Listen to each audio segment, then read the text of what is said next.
the, the first day of the hearing. Take us to that moment. They were crazy. There were Democrats shouting at Why would you the repeat the same Republicans. There message? were 왜 똑같은 protesters. 것도 하죠? 필요 If 없네. you're a conservative, because I didn't know if he's going to pick Judge Judy. The guy's actually a real judge, and any Republican would have picked Kavanaugh. If I ever actually mention one thing, it's not all the CBS television news and Judge Judy, but this is a real life conversation situation. So it's been really serious. But if you ever actually want, let me actually go back to the previous one if you actually don't mind. So there has been a proper indication he experienced a certain type of chaos on the Senate floor, but he never actually said anything particularly exceptional because anyone who might actually witness the gravity of this new addition to the Supreme Court, this was totally within the range of expectations. There was nothing unusual, as much as would have been anticipated, because the absence of Anthony Kennedy was not random justice. Of course, all different 9 members would carry significant weight. However, this traditional cast vote, reputed swing vote, who actually exercised a greater influence relatively because of the 5-4 composition. So this resignation was just so pivotal. He actually voluntarily decides to step down from his seat. So Brett Kavanaugh was literally auditioned in front of a jury packed up with the Senate. That's really the truth. The senators from both parties, they were actually paying attention to every word, but already they're having a significant brouhaha created because he was been allegedly involved with the attempted rape, and they were indeed substantiated with lots of witnesses and alleged victims coming out. So, given the fact that this is not really a Judge Judy or an informal insinuation, there was a real life circumstances attached to this situation. So there was nothing new. This is a political condition, and both the sides are constantly battling for the actual advance of their ideology. These could, in modern days, think about it. In modern days, the court has been divided along the party line, and both parties were dying to see their like-minded justices who could actually be in favor of their policy making. This is not really something that we would normally expect to see just, decades ago. In 1986, when Anthony Scalia was nominated and he was definitely vetted, when he was going through that confirmation procedure on the Senate floor, he somehow performed really well to obtain 98 votes for his confirmation. Can you imagine that? And what about Ruth Bader Ginsburg? In 1993, she actually gained 96 for votes and only 3 against her. That means even the opposite political entities might not favor their political philosophy or judicial history or their viewpoints of many of the landmark cases. But it was very obvious that no one can easily tackle the legitimacy of their qualification and their confirmation. Think about it. These are highly empowered and qualified figure whose aptitude would be like no others. So unprecedented. So no matter how both the sides might not favor their specified viewpoints or stance on many of important issues affecting the nation's judicial history, but they couldn't actually, they couldn't help but love these 2 candidates. That's the reason they cast their votes for yes. These are really yay votes. Well over 90. 95. That's really amazing. Scalia 98 and Ruth Bader Ginsburg 96. However, starting from almost like at the end of the 20th century, the core somehow got tinted with the political hues excessively. Somehow the land's highest core, which is really on top of the judicial branch, wielded a political gavel. If you ever follow the blow-by-blow case and a verdict coming from the Supreme Court, no one can suction out and siphon out the political tints, overwhelmingly painting the canvas of the Supreme Court decision. That's really the pivotal pitch made by both parties. That means so many things are at stake and so many things are on the line. No one can actually call that into question. If you ever actually lose in this battle, then your ideological crusader would have faced significant fallout in the decades to come. That's very obvious. That is one of the reasons why this circus would likely to be part of a new normal in the Supreme Court hearing sessions. If you have never experienced this, you have to brace yourself for more to come, because every single time there will be an appointment and a vetting procedure for any Supreme Court nominee, these new trends are likely to persist. Or both sides would probably never see eye to eye again in the absence of a political circus or political theater, and whatever type of vicious exchange of blows are likely to be there. That's what has been said.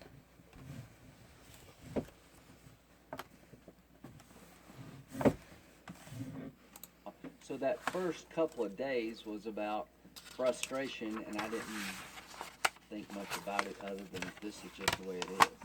But what you're saying is that So in the first couple of dates in the month, there were just in a certain frustration. He didn't actually think much about,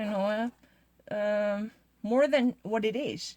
I mean, he just thought that was a modus operandi in this new setting. So he didn't actually give out much thought to whatever events truly occurring in the Senate during that process. So he didn't ever actually put down additional thoughts by actually wrestling with this unprecedented event, because he thought that this chaotic circumstances were just actually normal.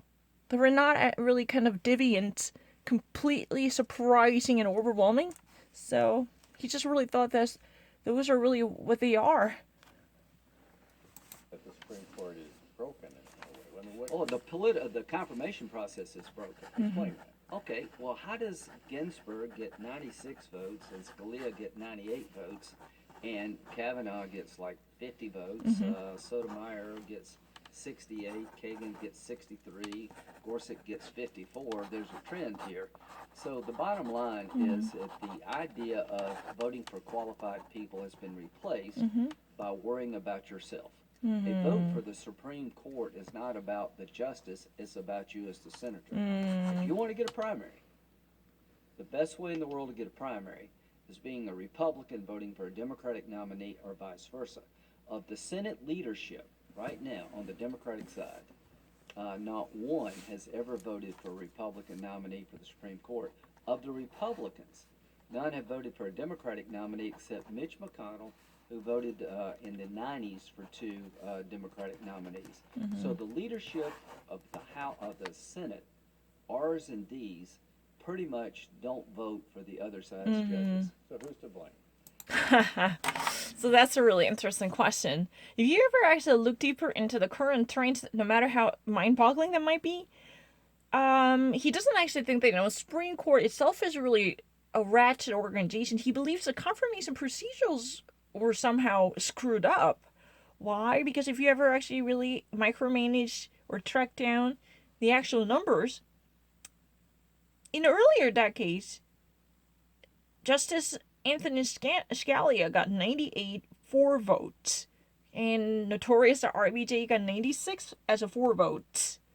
But Brett Kavanaugh got 50 something, And even Justice Sotomayor, 68, or Justice Alina Keegan got 63, or even Justice Neil Gorsuch got 54. These are really trains. Unlike the 1990s, in recent days, there is a certain type of mutual agreement that represents the mantra and the mindset so prevailing in the both parties' leadership. What is that? Don't vote for the other side. You know, he technically defended Mitch McConnell. In the 1990s, Mitch McConnell had indeed voted for Democratic nominees for 2 times. I don't really have any fact-checking tools to verify his argument. He said that Mitch McConnell was a very exceptional figure in the 1990s who even actually decided to go beyond the political line or party line to opt for the Democratic nominee. That was really the case. I mean, 2 times.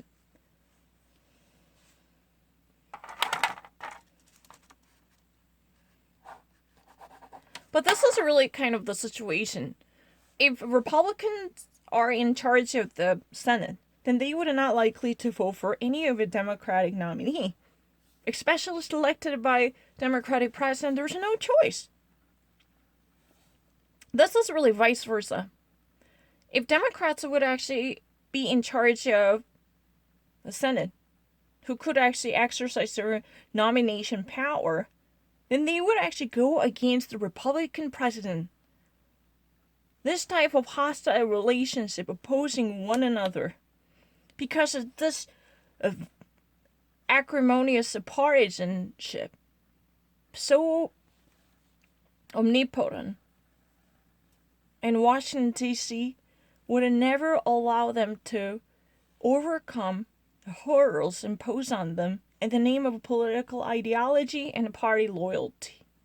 That's really what's been eroding and weathering the integrity of a political service and their commitment to public well-being. You know, sometimes the politicians are asked to go beyond the party lines or go beyond the picket lines in defense of the well-being and wellness and welfare for constituents they were serving or for the nation. Because their allegiance to the United States should have come before. There should be clear priority. But sometimes they got actually too ensconced in the mentality of a partisanship or party fidelity. They could not think outside that frame. They could not think outside that box. You know, what's his argument for that? Let's try to listen to it. Why, would he ever actually think that there should be some problem? And who would it be the cause of that problem?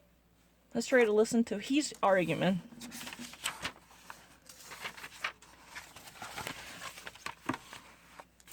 I think the system has failed. Right?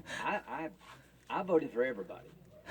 I'm not without fault in life. When it comes to Supreme Court, I've been consistent. I voted for everybody. I voted for Sotomayor. I voted for Kagan. I voted for all the Bush people because I tried to do it the Ginsburg, Scalia way.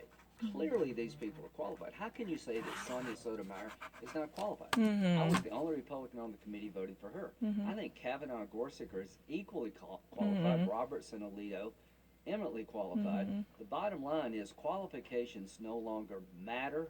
It is about the political exposure you have as a senator, because if you want to rile up your base, Mm-hmm. vote for somebody of the other party when it comes to being a judge. That's now, a shame. Who votes for judges of the other party? People have political problems. Manchin voted. Mm-hmm. I know. Kavanaugh. Joe Manchin. If he hadn't voted for Kavanaugh, I think he would have lost. The 3 Democratic senators who voted against Kavanaugh in Trump states all lost, and I think one of the reasons they lost is because of the Kavanaugh vote. He really thinks. So, he believes the system has been in trouble. System, in the first place, experienced a significant failure. So there is no filter that might protect this, conscious and the conscionable members of the Congress who might act independently by being a maverick. That's the problem. He actually defended his credentials, saying that he actually voted for everyone as long as they are actually qualified. You know, how would you even actually dare to say that Sonia Sotomayor would not be good enough for the Supreme Court Justice or even Ginsburg? He actually said he even actually, was sided with the Bush people too. Bush nominee, who are those? What? Chief Justice John Roberts. Definitely, in the first place, he was nominated by President George W. Bush. And Samuel Alito. Another Associate Justice, Samuel Alito, was nominated and recommended and eventually vetted by the Congress. He actually, cast Isabella for both of them. There was no one. Just as much as he had done in the earlier decades by exercising his voting rights to approve Justice Ginsburg and Justice Antonin Scalia. Because he would not try to box himself into that narrow and parochial political narrative. As long as these justice candidates and the nominees are qualified on their own, they're actually good enough to perform judgeship by any standards or all accounts, then he would say yes. But the system is really corrupted. If you ever actually decide to vote for a judge nominee from the other party, for instance, if you're a Republican Party senator, but you actually say yes to Democratic nominee, especially when there is a serious controversy, then this would actually completely galvanize and somehow trouble, not really simply galvanize, stimulate, but trouble your political base in the home state. At that time, John Manchin, he was really the only Democrat who actually voted for Brett Kavanaugh. Because, his home state, West Virginia, was very conservative, and it has been known for a purplish state. He's kind of a political outlier, even though he's a senior senator who's been holding on to position for a decade, right? But the problem is that so many different constituents would share the sentiment with the conservatives. So he could not completely press down this desire coming from his home state. That was really the reason.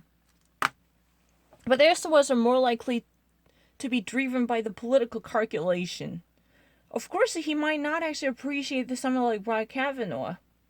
But the problem is, you have to actually reflect the desire coming from your home state, even in a different way. If your people never actually like the very notion of you being a deserter to go across the party lines, for instance, you decide to support a different party's nominee or a candidate, then this would actually mean the betrayal of the party loyalty. Then if you are actually living in such a bluish state, your people never enjoy this bipartisan efforts, then you would be labeled as a betrayal, a Judah. This would be read as a Judah's kiss.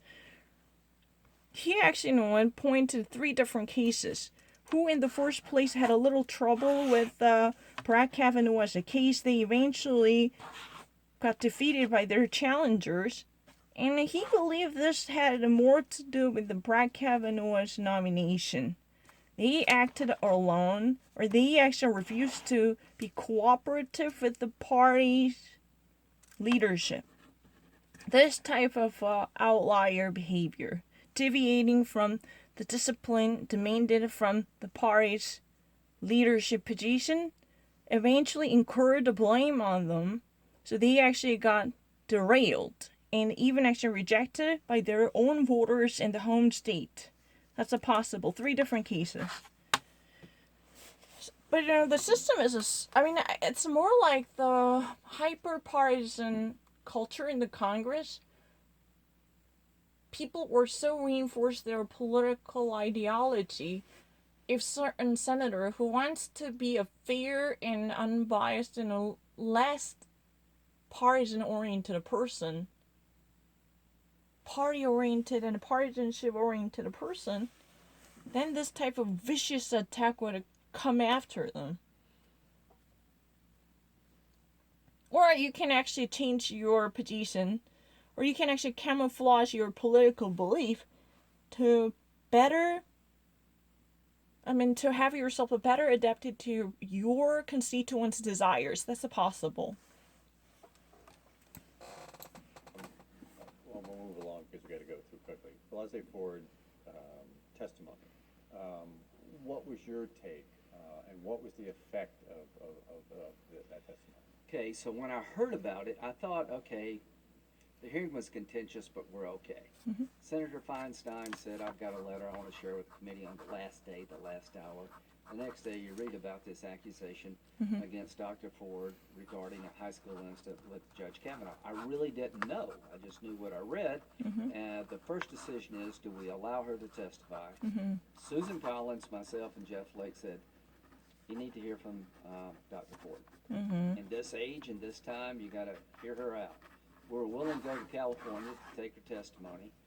She came to the Senate, and sort of the rest is history. What did I learn? I learned that the accusation against Judge Kavanaugh by Dr. Ford was unspecific in terms of time and location. That if they'd been in a criminal setting, you couldn't get a warrant because you just really don't have the facts to base a warrant on. And the 4 people described by her as knowing something about this said they can't verify what she said. Quite frankly, they went the other way.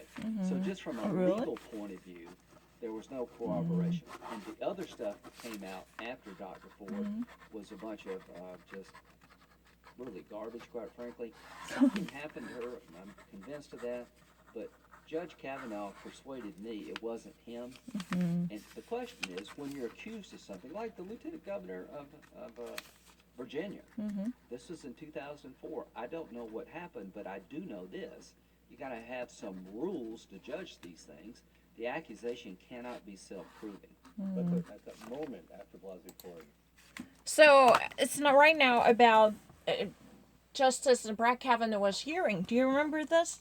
Dr. Christine Blasey Ford came out to give a testimony. So now, what was your takeaway from the hearing? That was a question. He says that he remembers, definitely there was a Dianne Feinstein from California who's been in charge of this issue because she obtained a letter saying to her office, right? Later, Dr. Ford revealed that there had been no preferential treatment for Democratic Party or whatsoever because she was just a senator of her home state, California. So she had no other choice but to contact, one of the 2 senators in charge of the position at that time. If my memory is correct, Kamala Harris and Dianne Feinstein, both are senators from this Golden State, right? And she was a senior senator, so she was contacted by Dr. Christine Blasey Ford, right? Christine Blasey Ford. From the Republican Judiciary Committee, Susan Collins and the then Senator from Arizona, Jeff Flake, and Susan Collins from state of Maine, and Lindsey Graham from South Carolina, somehow were very intrigued. And they just really wanted to give a serious chance to Dr. Blasey Ford by listening to her testimony. They thought that what they should have done was fact-checking, because in these days no one can actually make this assertion and everybody should be heard equally. So they thought that they were indeed demanded to give out an opportunity to this lady. So they actually tried to obtain the testimony in California. Eventually she actually flew over to the Capitol Hill in Washington, D.C., and the rest is history. That means we all know what happened. You can easily actually Google it to figure out what happened. So So he says that from his perspective, he actually tried everything. At least Susan Collins and Jeff Flake and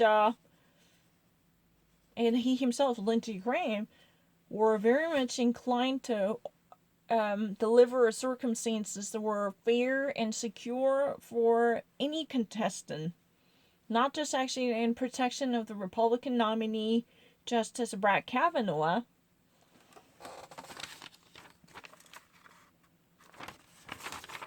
But the problem is, he actually said that he was very convinced that something happened to Dr. Ford because she was a person who could deliver a very causing narrative of her experience, and she was not at all mentally deranged. Yeah, she was a woman of credentials, so it was reasonable to believe the plausibility of her story. But the problem is, when it comes to perspective of prosecution, her stories would gain no validity because there were, 3 different people mentioned as the possible witnesses, especially the Mark Judge. None of them actually would have liked to give out a proper account that might reinforce her argument that she was raped by she was at least, attemptedly raped by Brett Kavanaugh. She was just inches away from being raped by Brett Kavanaugh, but that was foiled because she ran away from the scene. We all know that, she actually decided to lock herself up in the tiny bathroom right close to that master room until Mark Judge and Brett Kavanaugh would leave the room. We all know that, right? She was just inches away from being raped, according to her statement. She claimed that she was an attempted rape victim.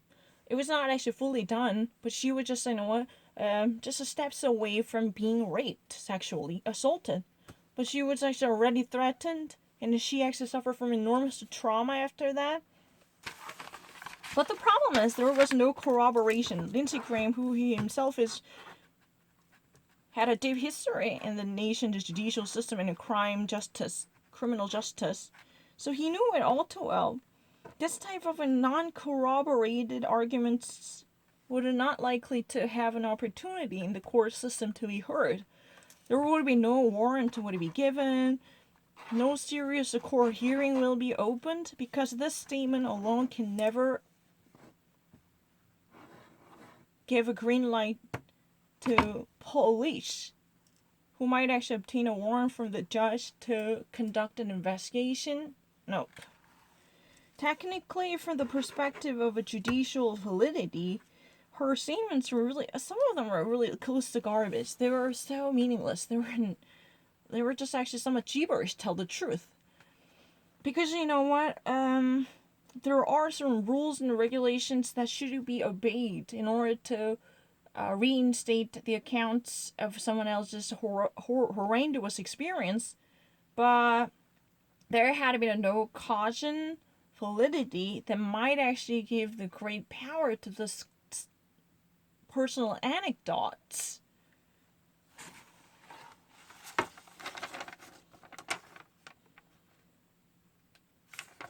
And Brett Kavanaugh personally told Senator Lindsey Graham it was not him.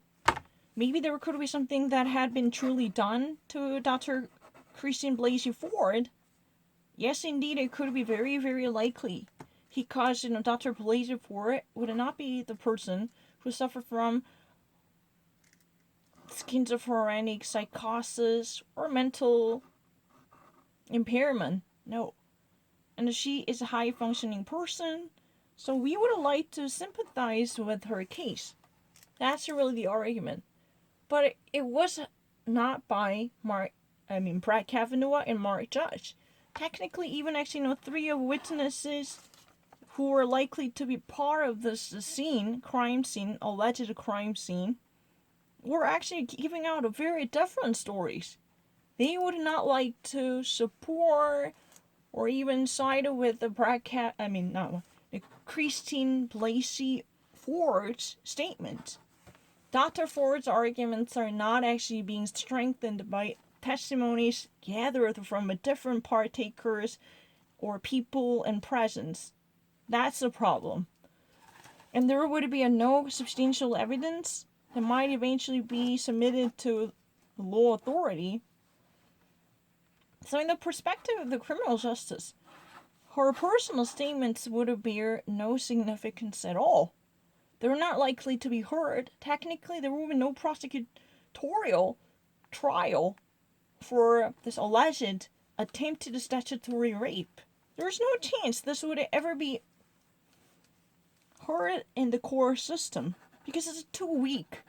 So simply based upon this hypothetical condition, we can never actually remove Justice Brett Kavanaugh. Maybe his personal character would be somewhat tainted. This would be similar to characteristic assassination, but that does not mean he had done that. And he personally convinced Senator Lindsey Graham that he was not the person who did this to Dr. Ford. He truly petitioned for his innocence, and that was really the reason he actually, had no serious problem. Maybe there could be some certain unanswered questions remained. I'm not lying. There could be, certain unanswered questions lingering and remaining in the scene. I'm not lying. I don't want to hear you. I actually speak better.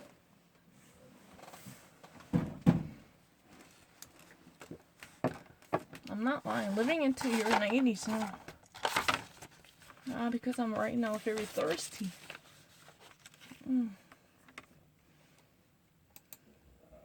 testimony.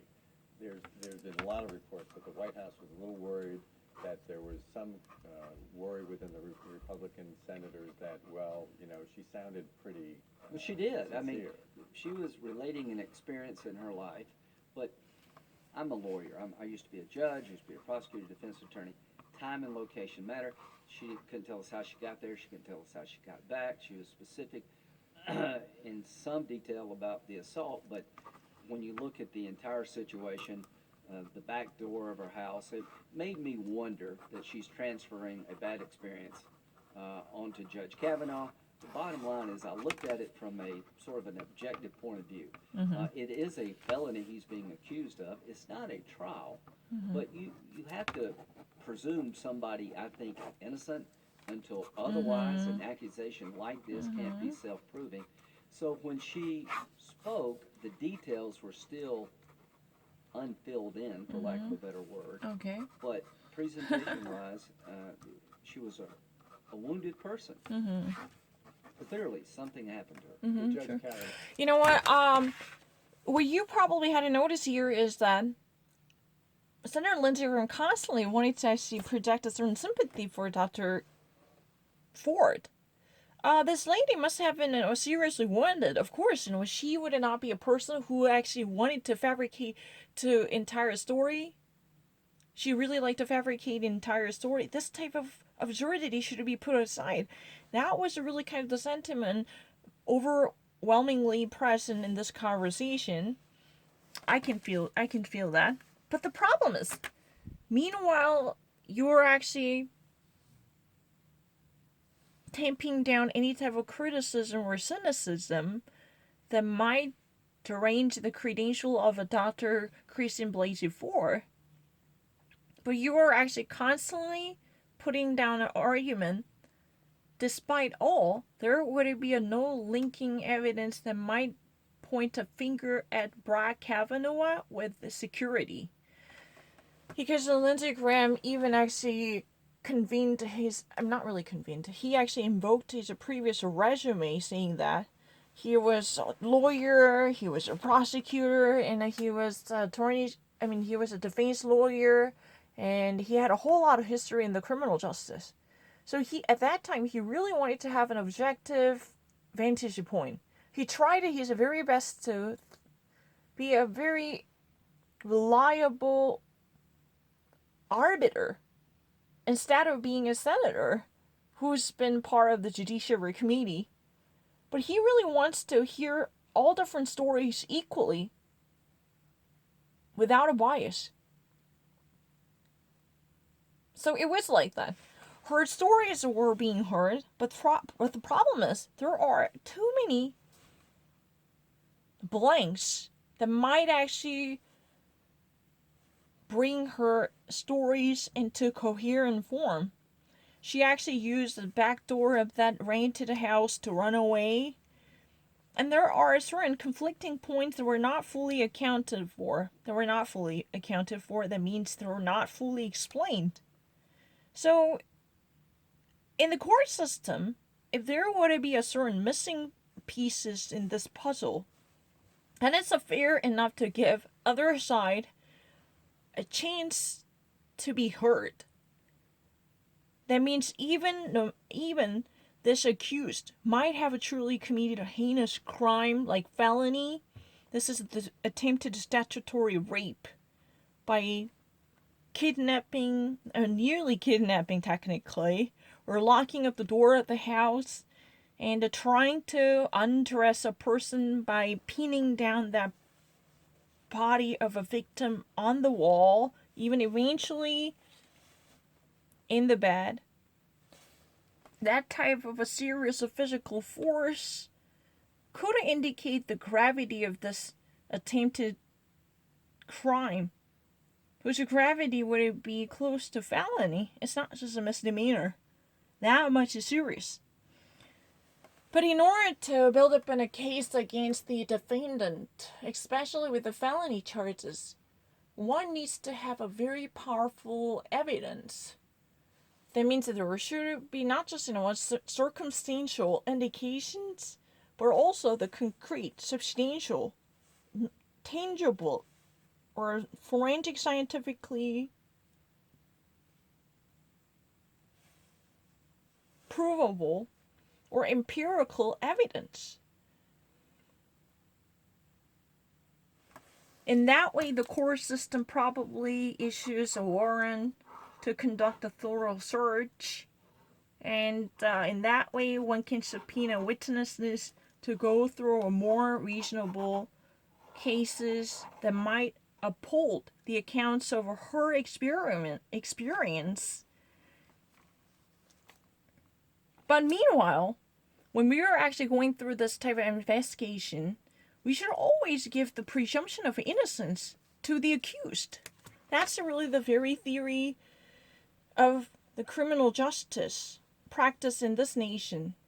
That's the fundamental beliefs, even actually guaranteed by the Constitution. I'm not lying. Lindsey Graham wants to say that he actually tried his very best to preserve the presumption of innocence Justice Brett Kavanaugh deserved at the time, because he was boxed into that frame. He was just actually simply being framed as an irrevocable rapist who actually really wanted to consider women as a sexual bounty. That type of accusation was too powerful to have him already convicted of these charges at the time. I mean, if there was such a thing as a trial by media, he was already actually convicted of his crime. There was no turning back. But however, he knew how the system works as a formal lawyer, formal defense lawyer, formal prosecutor. He had all sorts of jobs. He carried many hats in the criminal justice. So he knew how the system works, how it should be. So he kind of actually presumed, Brett Kavanaugh as an innocent being who's been actually, in the first place accused of having committed a serious felony. That's called attempted rape. He was actually was trying to undress this woman while he was severely intoxicated with alcohol to rape this lady. The sexual violation wasn't pending at the time. But the problem is, there are so many unfilled in blanks that might question her sincerity. Maybe she was too emotionally traumatized at the point. She could not perfectly remember what had happened to her. Of course, we all have a faith in her goodwill.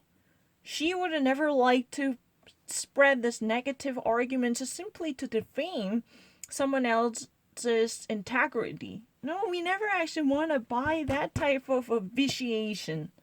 However, we could never root out or eradicate the roots of doubts and the seeds of suspicions that she might have gone through certain emotional horror that could have possibly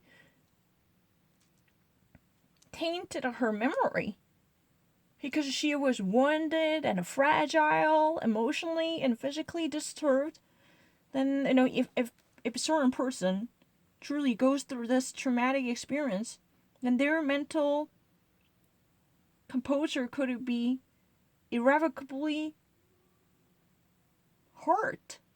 So there could actually be a follow-up or side effects coming from them. So her memories could be distorted or contorted unwittingly and inadvertently, or even unwantedly. She never actually wanted to soil that type of precious memories, because her testimonies would be the only evidence she can present to the law authority and law enforcement as the evidence. But she never wanted to let go of them, right? Any type of proof that she somehow gathered inside her chest. She never wanted to flush that away, right? But the problem is we actually don't have such faith and trust in her civil mentality, for sure. But as a human beings, we all could experience ups and downs in our memories, especially after such a shocking and life-threatening event.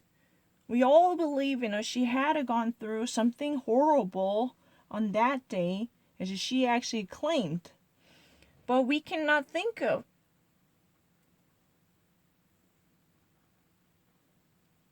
the guilt of Brett Kavanaugh immediately connected to her assertion. That means unless there is a smoking gun so powerful enough to suppress all different suspicions that might challenge her statement, it's pretty difficult to link Brett Kavanaugh to this case by placing him in the middle of the crime scene as a culprit.